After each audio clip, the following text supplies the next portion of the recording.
Khulna medical college হাসপাতালে ৬ দফা দাবিতে অনির্দিষ্টকালের কর্মবিরতি শুরু করেছেন ইন্টার্ন চিকিৎসক ও বেসরকারি পোস্ট গ্রাজুয়েট ট্রেইনি চিকিৎসকরা।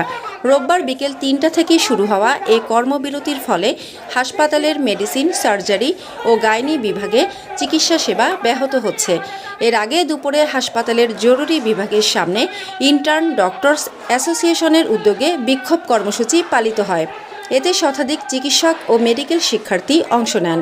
বিক্ষোভে ইন্টার্ন ডক্টরস অ্যাসোসিয়েশনের সভাপতি ডাক্তার শেখ আল আমিন বলেন, এফসিপিএস ট্রেনিং সংক্রান্ত সরকারি সিদ্ধান্ত সংশোধন সহ ৬ দফা দাবিতে আন্দোলন চলছে। দাবি পূরণ না হওয়া পর্যন্ত কর্মসূচি অব্যাহত থাকবে।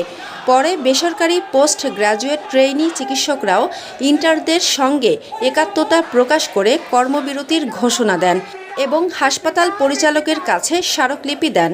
হাসপাতালের পরিচালক ডাক্তার কাজী আইনুল ইসলাম বলেন, চিকিৎসকদের অনেক দাবি যৌক্তিক হলেও রোগীদের চিকিৎসা সেবা বিঘ্নিত হয়, এমন কর্মসূচির সঙ্গে তিনি একমত নন।